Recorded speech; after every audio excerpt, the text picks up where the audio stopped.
भारत के समुद्री मार्ग की खोज करने वाले पुर्तगाली व्यक्ति का नाम वास्को डी गामा था। वास्को डी गामा को पूरी दुनिया समुद्री मार्गों की खोज करने वाले एक नाविक के रूप में जानते हैं, जिनका जन्म 1460 ईस्वी में पुर्तगाल में हुआ था। ये पहले व्यक्ति थे जिन्होंने अफ्रीका महाद्वीप का चक्कर लगाकर यूरोप से भारत पहुंचने में सफलता हासिल की थी। बता दें फ्रेंड्स कि वास्को डी गामा का बचपन साइनस नामक एक कस्बे में बीता था, जो कि समुद्र के किनारे पर स्थित था।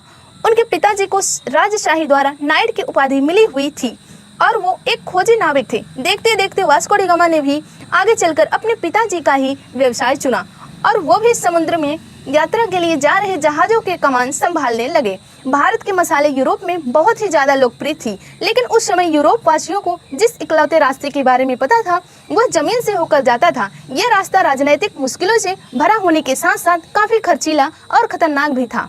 पुर्तगाल के राजा का विचार था कि अगर वो समुद्र के जरिए भारत जाने वाले किसी रास्ते के बारे में पता लगा ले तो वो यूरोप में मसालों के व्यापार से काफ़ी ज़्यादा अमीर व्यक्ति बन सकते हैं।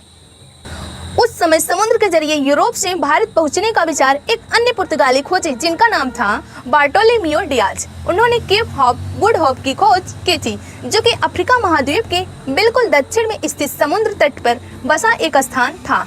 माना जाता था कि वहां से पूर्व की ओर जाने वाले जहाज भारत पहुंच सकते थे। वास्को डी गामा 8 जुलाई 1498 को 4 समुद्री जहाजों और 170 व्यक्तियों के साथ पुर्तगाल के तट से भारत में व्यापारिक मार्गों की खोज के लिए पहली बार रवाना हुए। इस दौरान उनके पास 2 मीडियम साइज के 3 मस्तूलों वाले जहाज थे। जहाजों का वजन लगभग 120 टन था एवं उनका नाम सायो राफेल और सायो ग्रेवियल था। करीब 10,000 किलोमीटर का लंबा सफर तय करने में उन्हें लगभग 3 महीने का लंबा वक्त लगा था।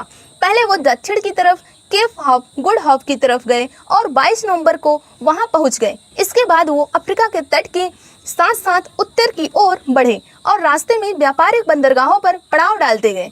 14 अप्रैल 1498 को मालिंदी बंदरगाहों पर पहुंचने पर उन्हें वहां के एक स्थानीय नाविक से भारत की ओर जाने की दिशा के बारे में पता चला। मालिंदी पहुंचने पर उनके अभियान दल की संख्या बेहद कम रह गई थी, जिसकी वजह से सायो राफेल जहाज को जला दिया गया था।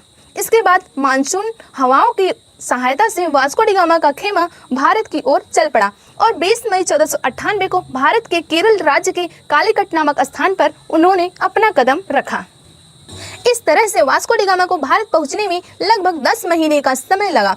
कालीकट पहुंचने पर वास्को डी गामा को वहां के राजा से मुलाकात हुई। वास्को डी गामा ने राजा से व्यापारिक सहूलियत लेने की कोशिश की, लेकिन उनके मुस्लिम दरबारियों ने इस बात पर अड़चन पैदा कर दी। ये इसलिए क्योंकि पुर्तगाली ईसाई थे।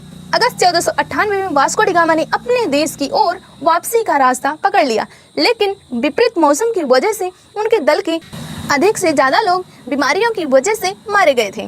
वास्को डी गामा जब अपने देश वापस पहुंचे तो उनका जोरदार स्वागत हुआ, क्योंकि उन्हें जिस काम के लिए भेजा गया था वो उन्होंने पूरा कर दिया था। इसके बाद उन्हें भारत जाने का 2 बार और मौका मिला। उनकी इन यात्राओं से पुर्तगालियों का भारत के साथ व्यापार काफी ज्यादा बढ़ गया था। तीसरी बार भारत पहुंचने के बाद ही वास्को डी गामा की मलेरिया की वजह से 24 दिसंबर 1524 को कोच्चि में 55 से 56 वर्ष की उम्र में उनकी मौत हो गई थी। उनके शव को पुर्तगाल लाया गया, लिस्बन, जहां से उन्होंने अपने भारत यात्रा की शुरुआत की थी। वहां पर उनका स्मारक भी बनाया गया है। तो फ्रेंड्स, इसी तरह से नॉलेज भरी वीडियो पाने के लिए चैनल को लाइक करें, सब्सक्राइब करें एंड शेयर करें। Thank you.